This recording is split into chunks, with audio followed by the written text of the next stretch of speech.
What's up, motorsports fans from around the world, and welcome back to the Driving Circles podcast, episode 3. My name is Kyle Catrical. We're back again with the boys, the trio, me, James, and Corey. We're going to be talking about the Martinsville weekend for the Cup Series and the Xfinity for the NASCAR side. And then for F1, they raced in Mexico. Corey, let's get it started. Let's go with Saturday. What happened? There was a lot that happened. Unfortunately, I didn't get to catch most of the Xfinity race. But what I did see was that Brandon Jones caught that smooth bumper from Ty Gibbs for no reason. For no reason, if we're being honest. Because Ty didn't gain anything from that. Should we just jump into this top 10? I think we should. So Ty Gibbs infamously got the win. Didn't need it. But you know we've overlooked throughout the whole controversy about Ty Gibbs? We got a Sheldon Creed second place. Sheldon Creed got second. And then Riley Herbst in third. You love to see it. Fourth was Noah Gragson. Justin Allgaier fifth. Sam Mayer P6. Nicholas Sanchez P7. Amazing run. Daniel Hemrick in P8, Austin Hill in P9, and Blaine Perkins in P10. Hey, Corey. This I don't know. Top 10? I don't know if this is true or not, but I think Blaine Perkins has more top 10s than Jeb Burton this season in our motorsports equipment. Well, let me go check that for you, pimp. What up, Jamie? Jamie, can you pull that up for me, Jamie?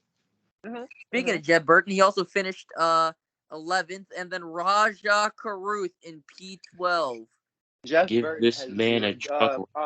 I will add no. Shut up. Shut up. I will advocate every day of the week that we need to give Rajah Caruth a good truck ride because he's out here getting 12th in Xfinity races. We give this man a capable truck. He can go out there and win the championship in a year or two.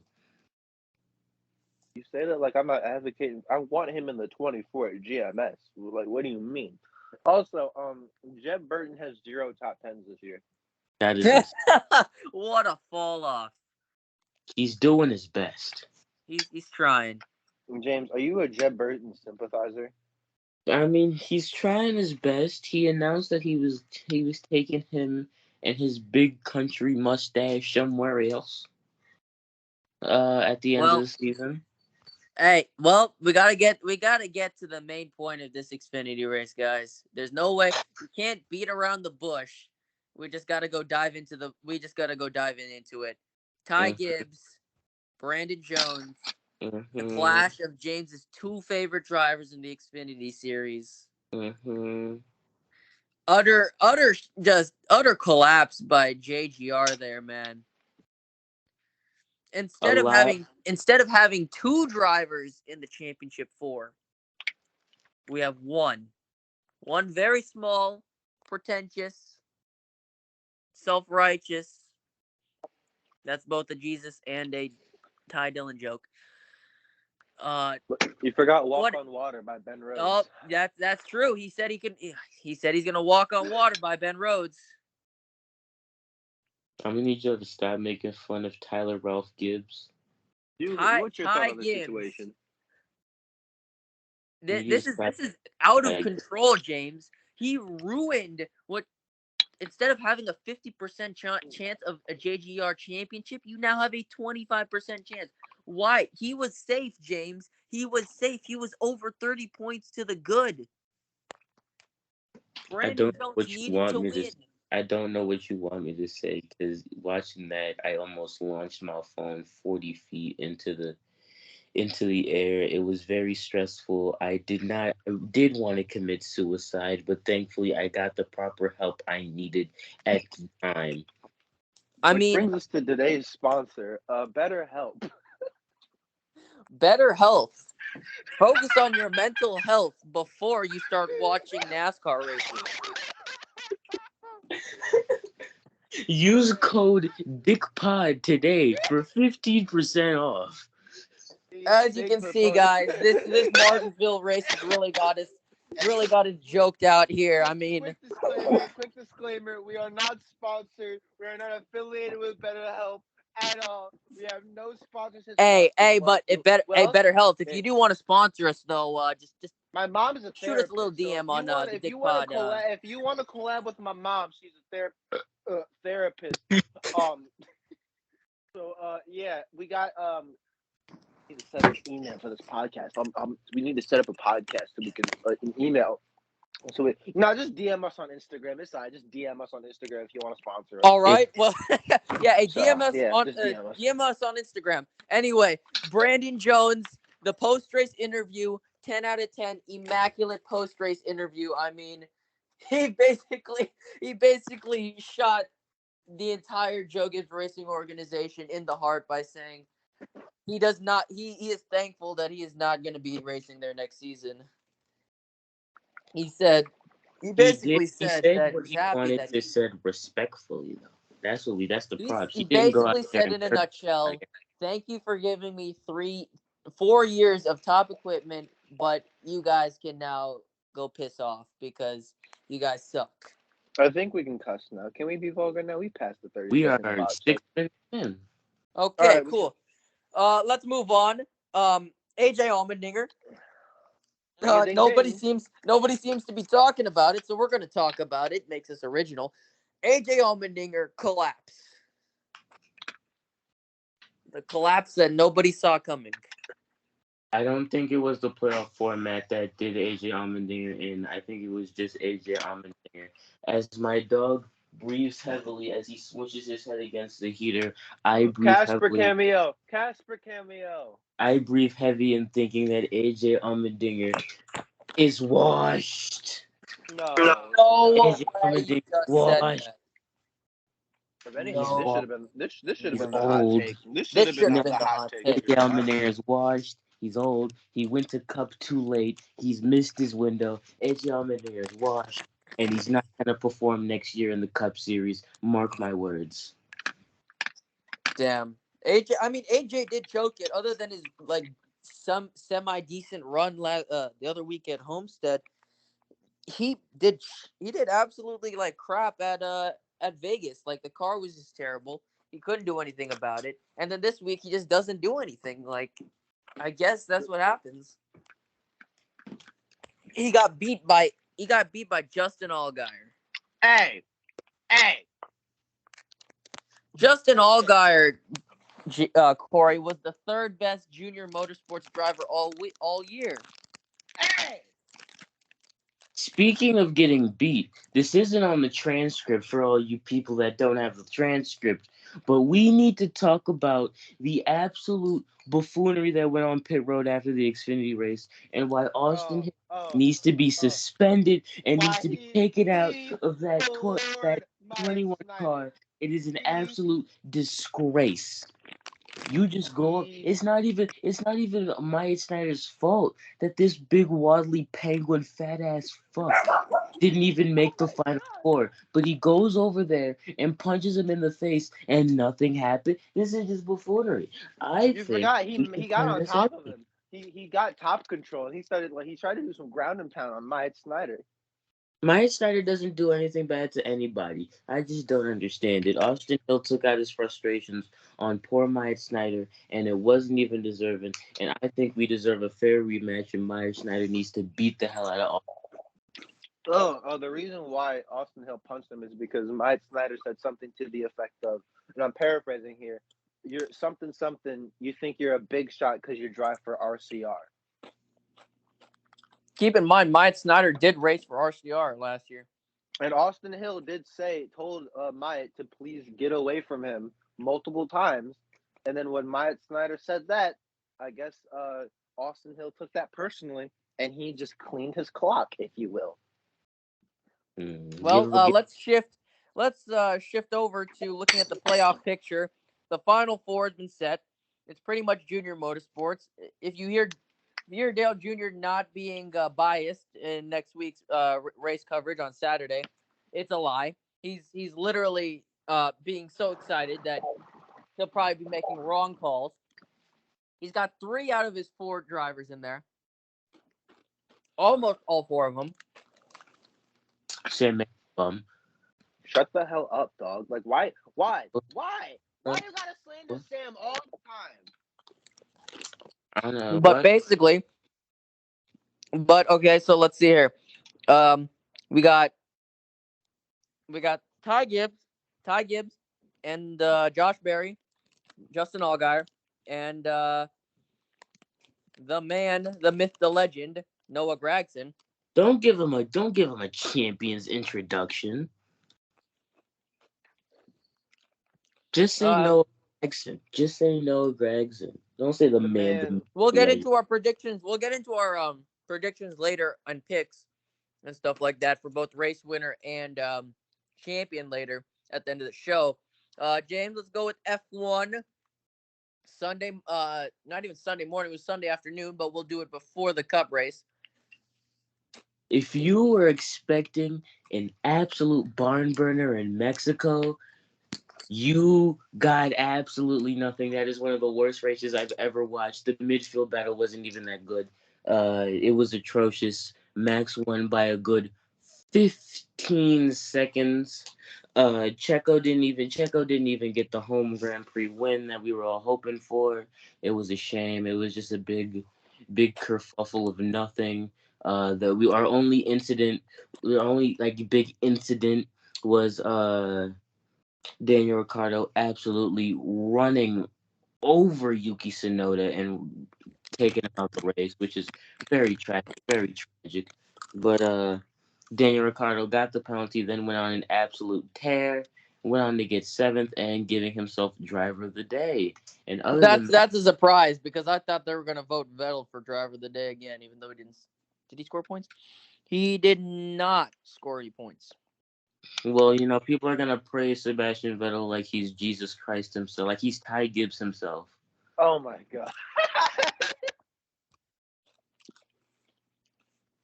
But well, let's look here. Red Bull, they pretty much screwed Sergio out of at least a second. At least out of a second place with a poor pit stop. One thing we do need to talk about though, Lewis Hamilton went out and he passed the Ferrari of Carlos Sainz in points. Lewis Hamilton is now 5th in points instead of 6th in points. That deserves to be talked about. I will give you credit though, James. Have you seen that Mercedes' performance has increased since their new front wing design? Their new front wing upgrade? I feel as though these upgrades made for next year's car are going to make the championship fight a lot closer. And I feel like this is just going to get us closer. James, we all know that Mercedes is going to go $400 million over the budget. And they're just going to invent floating F1 cars and beat the entire field. It's the part of the Toto Wolff master plan. It's a part of the Toto Wolff master plan. You think Ferrari has the master plan. You see where it went. It's all part of the Toto Wolff master plan. See, if if Mercedes breaks the hell out of the rules, wins the championship in Japan, and then only gets reduced time in the wind tunnels, and they get a $10 million fine. Oh, whoop-dee-dee. Winning the F1 championship is gonna cover that. Let's talk about another thing. Something very strange that I saw earlier today. Fernando Alonso made several comments about this year with Alpine, and he's saying that it's pretty much giving him Vietnam flashbacks to his McLaren Honda days with the amount of engine failures he's had. He's had 5 engine failures alone. That's just engine failures. That's not him crashing. That's just straight up engine failures. He's had 5 of them this year. That's a big number, especially for a team like Alpine fighting for best of the rest. That is a really big number of mechanical failures to have in one season. And I feel as though it's just a tad bit of sabotage for the way that Fernando Alonso broke up with Alpine, announcing he's going to Aston Martin. That might be true because I think 3 of the three of his engine failures that come after his announcement of that. Well, Max breaks the wins record. He finally beats Schumacher on something. Schumacher and Vettel. Corey, how do you feel about that as our Red Bull To be fan? Honest with you, I don't care about it at all. I don't care. I mean, it's cool. I'm like, yay, cool. Stat broken, but like, there's more races this season than back in those days. So, I mean, it's on par with like the ratio to races, I guess. It's like obvious. There's more races, so there's more opportunities for him to win. So I feel like though they should have just gave Sergio the win here, just because it's Mexico. But then they could have broken the record next race. And then if they really wanted to and make sure like they solidified that, then they could have won They could have won Abu Dhabi after that to make it 15. Like, why'd you have to take away the win from Sergio at his home GP? You know what I'm saying? I think that's a bit more sabotage. But I feel like that's sabotage the other way if you try and force Sergio to win. I guess. But obviously we're gonna get I think we gotta go to the race of the weekend, Kyle. We gotta Corey, break it down for us. The race of the weekend, I'd say the racing was pretty not that good up until the incident. The Hail Melon, if you would, which we will get into. So, Christopher Bell, one of the underlying stories of this week, got another walk-off win. Like, he can't keep getting away with this. He cannot. How this man, I mean, he don't drive automatic. He got the clutch in the car. 2 back-to-back walk-off wins. Goodness gracious. Christopher Bell wins. Kyle Larson, career best finish at Martinsville, or as I like to call it, Martinisville. P3 Ryan Blaney. Ross Chastain, the man, the myth, the melon man himself. P4. Denny Hamlin, P5. And then we have Joey Logano, William Byron, Bubba Wallace, top 10 in P8. Chase Briscoe in 9th, and then Chase Elliott rounding out your top 10. Also, Harrison Burton knocking on the door of the top 10, P11. But nice. Those are your results for you. So. As well as Todd Gilliland in 13th. These rookies know how to run the short. I'll give them that. They know how to run the short tracks. Also, Cody Ware outperformed Kyle Busch on pure pace this weekend. Pure pace. It's gonna be sad. It's gonna be sad seeing Kyle Busch. JGR has pretty much already outphased him. That I have a feeling he's gonna run terribly at Phoenix too. I'm not gonna be surprised if he wrecks. I'm surprised you he really don't think didn't quit. You really don't think they're gonna make the car super illegal to give him one last hoorah? No, because you know why? They don't want to spend any more money on diecast. Did you know they're gonna give him the best JGR car they have to Christopher Bell, of course. I assume so. Well, James, let's get into the biggest story of this weekend. The entire world has been exposed and seen this. Ross, the wall ride, the video game movie. The hail melon.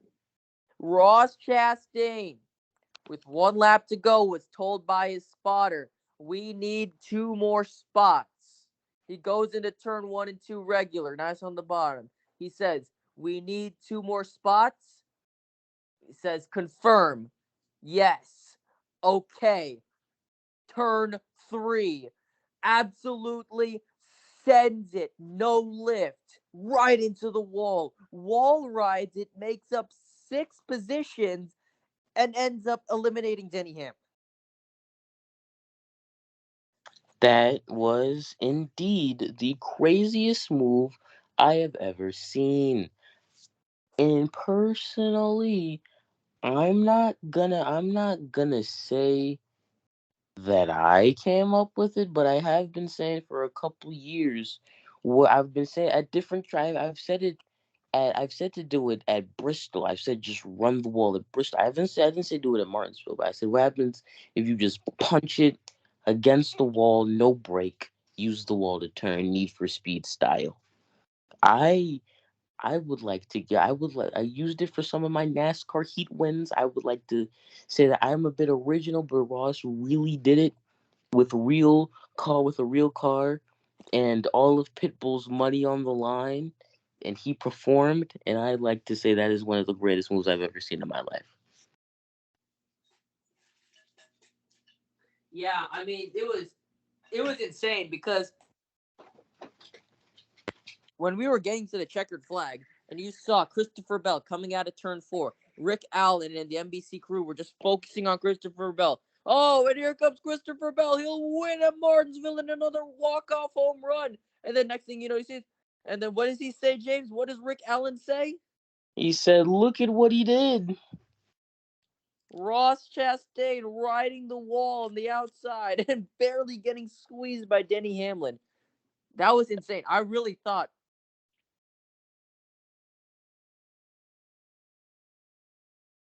I would have thought Ross would have more likely ran up and hit the wall. What would a wall popped it? Than say I am going to flat out run it all the way across the. I thought he was just gonna run over Chase Briscoe. I didn't think he was gonna send it around the wall. That's one of the craziest things I've ever seen. Craziest thing I've ever seen.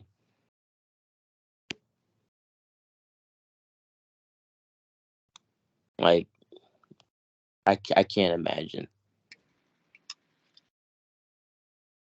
That was definitely the Reese's Sweet move of the race if I've ever seen one. If you don't take your Arkham Menard series watching ass on, Corey. The Arkham Menard series needs more time, damn it!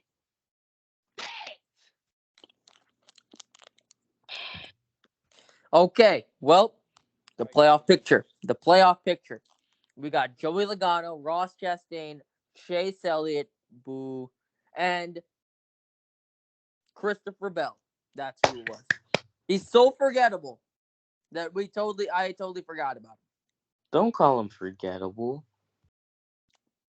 I forgot Joey Logano was in the championship 4 until I looked on Instagram and I saw that he was doing press interviews, and I was like, can't believe we might get a 2-time Joey Logano championship. Well, we'll do our predictions and race wins also for the Cup Series after our hot take. All right, guys, I think it's time for hot take. Are you guys ready? Hot laps, the segment where we talk about if a take is hot or not. This week's topic: should Ross Chastain's video game move be made illegal after his move was made? What are y'all's thoughts? I have to say yes. As much as it was amazing and it was a spectacle and we're never gonna see it again, you can't he's opened Pandora's box, because now every time it's the last lap to go, it's the last lap at a short track, everyone's going to say, well, I've seen Ross hold it wide open, why don't I hold it wide open and try and do this? And now everyone's going to do it, and it's just going to slowly destroy.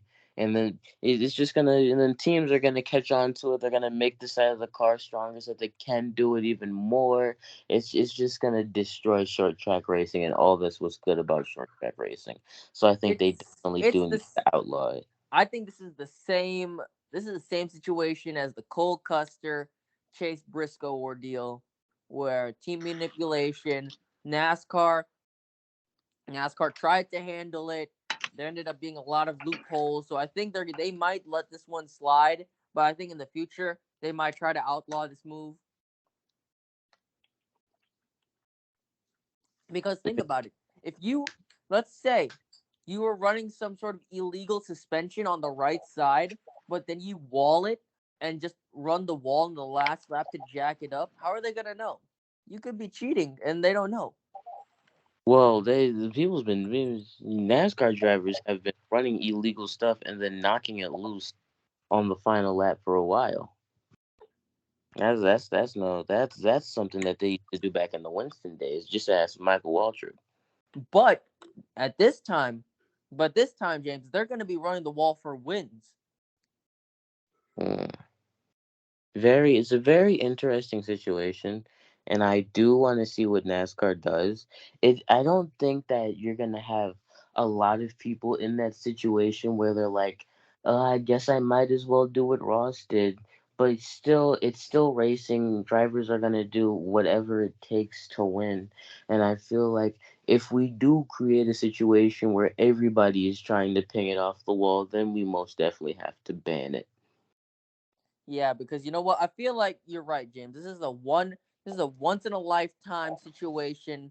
It was so weird that it happened, that it's so memorable that if you try to replicate it, you're just going to diminish the whole value of the move, right? And Kyle Larson said he said it was embarrassing, as he said it was embarrassing because it was a extremely desperation move. He did the same thing at Darlington. He said he was embarrassed doing that because he had to stoop that low because he couldn't win it. And I understand where he's coming from. As a race car driver, you always want to win on track. You don't want to pull everything out the bag of tricks and win on some stupid technicality. But I feel as though uh, not only for the safety of the sport, it's also gonna have to hold the integrity of the sport together, so you don't have people just running the wall. Like there's gonna be no honor. There's gonna be no code of honor in NASCAR if they let stuff like this just just slide. Yeah, I mean, let's see here. Remember when Carl Edwards did it back in Kansas? Like, he did it for fun. Like, he was up in the point standings. I mean, Carl Edwards was just a lighthearted guy, so he did it for fun. Carl Edwards just threw it in there.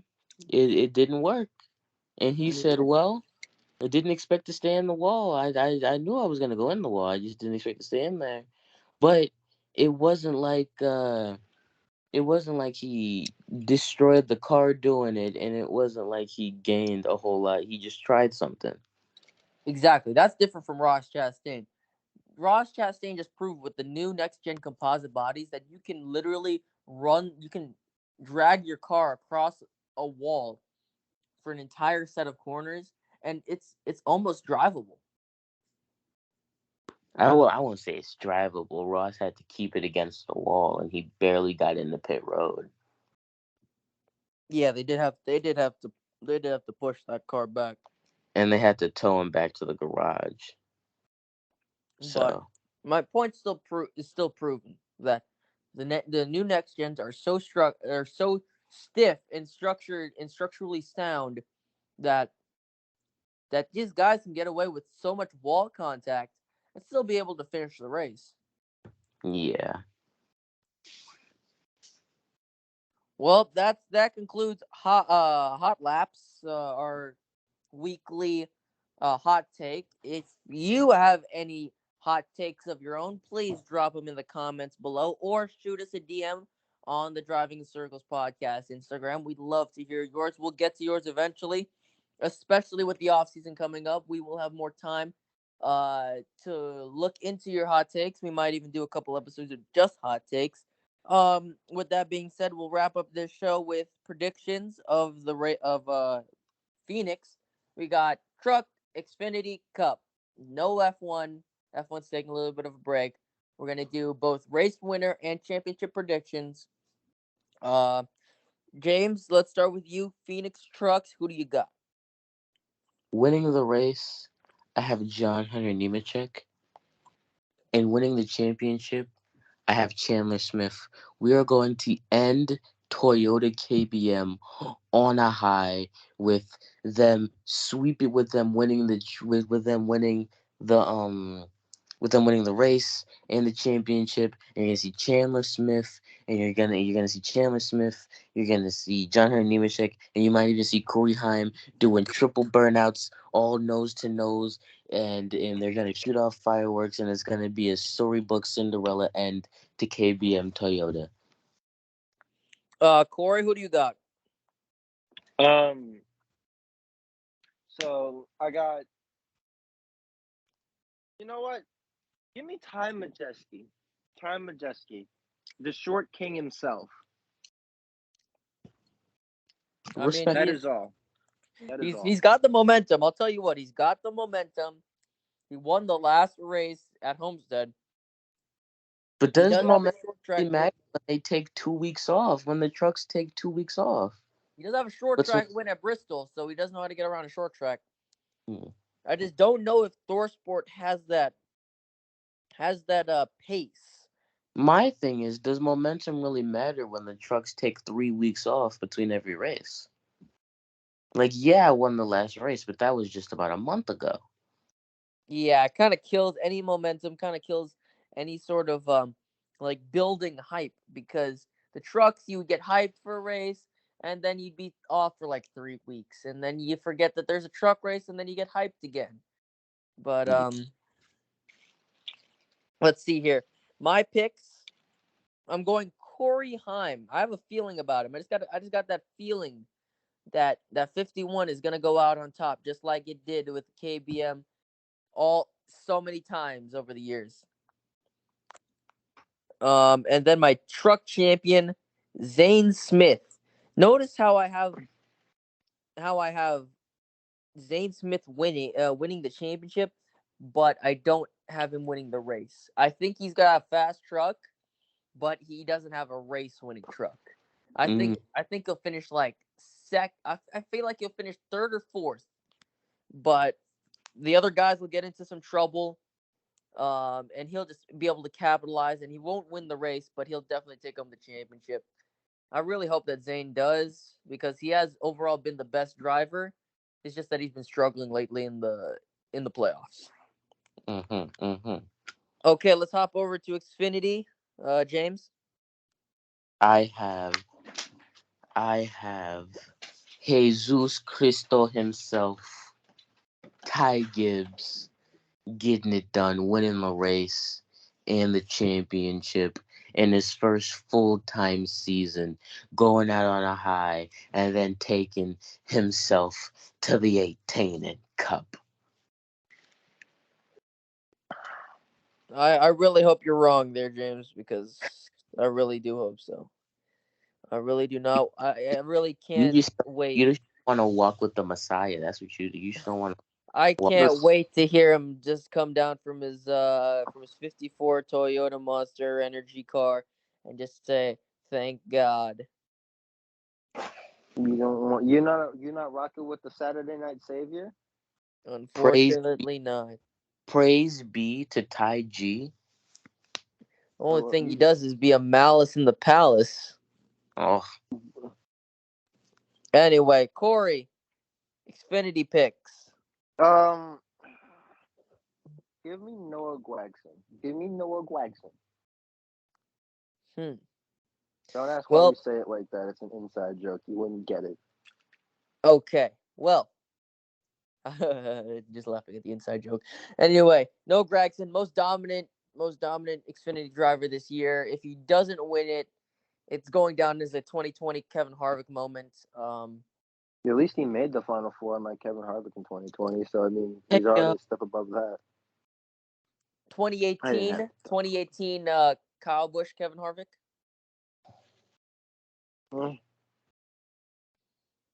Just say the big three at that point. Just say the big three. I mean, Junior Motorsports pretty much big three, right? I mean, not really. I mean, well, I'm gonna have to say it. My pick: Brandon Jones wins the race. Brandon Jones wins the race with Justin Allgaier winning the championship. Brandon Jones wins by there's going to be a NASCAR overtime. It's going to be him and Ty Gibbs lined up. Brandon Jones is going to absolutely punt the hell out of Ty Gibbs and win the race. Understandable, but it's not gonna happen. Just a prediction. Just a prediction. Just a prediction. I did air quotes around that because I think you're fucking lying. All right, Cup, our last little bit here. James, what do you got? I have Christopher Bell. It's going to be Christopher Bell. He's the future of NASCAR. To hell with Chase Elliott. To hell with all of them. To hell with Logano. To hell with Chastain. To hell with... Logano's not the future of NASCAR anymore. He's an old veteran. He is the now. president. I'm talking about Final Four people now. I said, to hell with all the Final Four.